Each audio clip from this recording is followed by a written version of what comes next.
Hey everyone, I know थोड़े time के लिए इनएक्टिव था चैनल के ऊपर, लेकिन आपका 11th समाप्त होने के लिए आया है।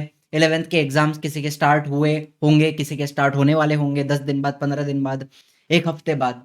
तो today I just want to ask you a few questions. कुछ ऑनेस्ट बातें हैं, कुछ सवाल हैं जो आपसे मुझे पूछने हैं। सिंपल सिंपल 2-4 सवाल हैं बस, ठीक है? कमेंट में मुझे उसका उसका आंसर दे देना आप लोग।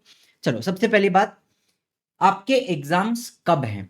उसकी जो डेट रहेगी ना, आपके 11th के एग्जाम्स के कब से स्टार्ट हो रहे हैं, कब खत्म हो रहे हैं, ये मुझे एक बार बता देना, ठीक है? आपका नाम भी लिख देना एंड एग्जाम कब होने वाली है, ये मुझे कमेंट में बता देना। दूसरी बात, 11th कैसा रहा? एक छोटा सा लाइन भी अगर लिख दोगे ना कि 11th की आपकी जर्नी कैसी रही, was it tough, was it easy, क्या आप कंसिस्टेंटली पढ़ पाए, या आपने क्या-क्या प्रॉब्लम्स को फेस किया 11th स्टैंडर्ड में? डिस्ट्रैक्शन थे, कंसिस्टेंसी नहीं थी, बैकलॉग्स हो रहे थे, पढ़ नहीं पा रहे थे, syllabus was very vast. I am sure ऐसे बहुत सारे प्रॉब्लम्स आपने कहीं न कहीं फेस किए होंगे इन योर 11th स्टैंडर्ड। तो एक बार वो मुझे कमेंट में बता देना, ठीक है? Because I want to help you as much as possible in your 12th।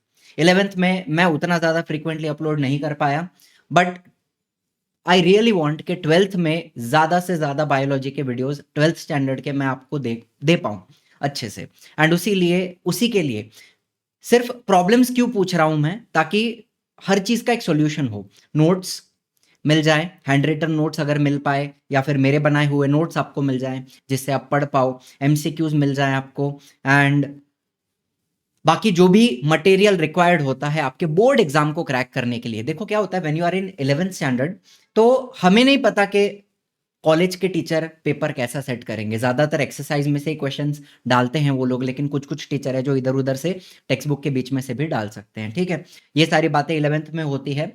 As a YouTube teacher मेरे लिए प्रेडिक्ट कर पाना बहुत मुश्किल है कि आपके कॉलेज में क्या पूछेंगे, ठीक है? वो आपके टीचर के ऊपर डिपेंड करता है। प्लस सेमेस्टर 1 किसी का सिलेबस अलग है, सेमेस्टर 2 किसी का सिलेबस अलग है। तो 11th में थोड़ी वो दिक्कतें आती हैं। बट 12th में डेफिनेटली वी कैन प्रेडिक्ट कि आपके बोर्ड के पेपर में क्या सवाल पूछे जाएँगे, किस तरीके से पूछे जाएँगे, एंड ये सारी चीज़ें एनालिसिस के ऊपर बेस्ड होती हैं। तो इसीलिए मैं आपसे आपके 11th में जो-जो डिस्ट्रैक्शन हो गया, कंसिस्टेंसी हो गया, समझ में नहीं आ रहा है या फिर याद नहीं हो रहा है, वो सारी बातें अगर आपने फेस की हैं तो एक बार मुझे कमेंट में ज़रूर बताना, आपके कुछ प्रॉब्लम्स अगर हैं तो, ठीक है? इसके अलावा आपके एग्ज़ाम्स भले 10 दिन में होने वाले हों या 15 दिन में होने वाले हों, किसी का मिड मार्च में है, किसी का मार्च एंड में है, तो एक बार मुझे डेट बता देना। एंड ये दोनों चैप्टर में से बायोमॉलिक्यूल्स, देखो इस साल मैंने ज़्यादातर बॉटनी के ऊपर ही फ़ोकस किया हुआ है, एंड जैसा हमारा बैच भी था, उड़ान बैच, तो उसमें मैंने बॉटनी के टॉपिक्स लिए हुए थे, एंड जो दूसरे मैम हैं, खुशी मैम, उन्होंने ज़ूओ के टॉपिक्स लिए हुए थे।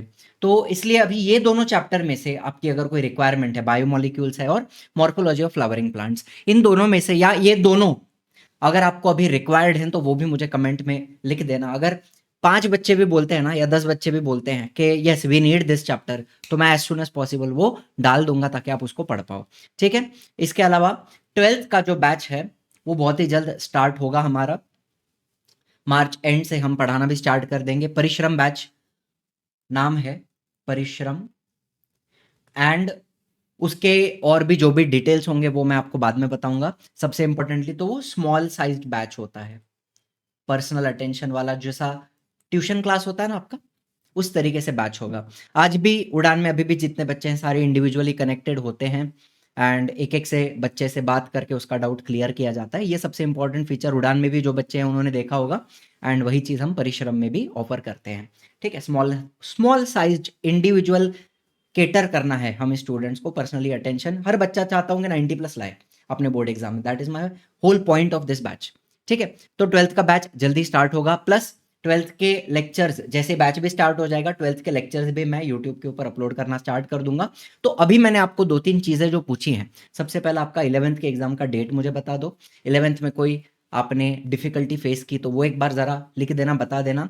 एंड ये दोनों चैप्टर में से या ये दोनों चैप्टर आपको रिक्वायर्ड हैं, अगर 5-10 बच्चे भी बोलते हैं तो definitely I will upload it as soon as possible. 1-2-3 दिन में पूरी कोशिश करूंगा। अभी 10th का भी एग्जाम्स चल रहा है तो उसका भी बहुत ज़्यादा प्रेशर है, काफ़ी सारा काम है 10th के पीछे भी, but I will try my best कि इन दोनों चैप्टर में से एटलीस्ट एक चैप्टर तो मैं आपको प्रोवाइड कर पाऊँ, ठीक है? बस इतनी बातें मुझे बतानी थी। बाकी देखो बहुत सारी चीज़ें होती हैं 12th में ना, इतने डिस्ट्रैक्शंस आपके सामने हैं। एंड मेरे टाइम पे भी जब डिस्ट्रैक्शन नहीं थे, जैसे इंस्टा या स्नैप या shorts and reels, all those things were not there in my 12th, 2012-13 की बात है, तब नहीं भी था ये। Still it was tough. And आज विथ ऑल द डिस्ट्रैक्शंस, अगर आप एक बहुत अच्छा परसेंटेज आपके 12th में लाना चाहते हो, तो वो एक बहुत ही अमेजिंग चैलेंज हो जाता है। 10th का सिलेबस कितना था आपको याद होगा, आपने पढ़ा है, 1 साल पहले ही पढ़ा हुआ है। एंड अब 11th का सिलेबस पढ़ने के बाद आपको पता है कि 12th का भी सिलेबस कैसा होने वाला है। सो बहुत बढ़िया प्रिपरेशन, हमें बहुत मेहनत करनी पड़ती है 12th में, if you really want to score that 90% above. उसके लिए there is a lot of effort, and उसके लिए हम पूरा मेहनत करने वाले हैं, ठीक है? मैं आपके लिए मेहनत करूँगा एंड चाहता हूँ आप भी अपने लिए मेहनत करें मेरे साथ मिलकर, ठीक है? तो बस यही सारी बातें थोड़ी-सी बतानी थी आपको। कमेंट में मुझे बताइए, जवाब दीजिए, थोड़ा कनेक्टेड रहिए, तो मैं आपको ज़्यादा हेल्प कर पाऊँगा with all the type of study material जो आपको 12th में नीडेड होगा, ठीक है? Thank you so much for watching. I will see you in the next one. Tata bye bye, जय हिंद, जय महाराष्ट्र।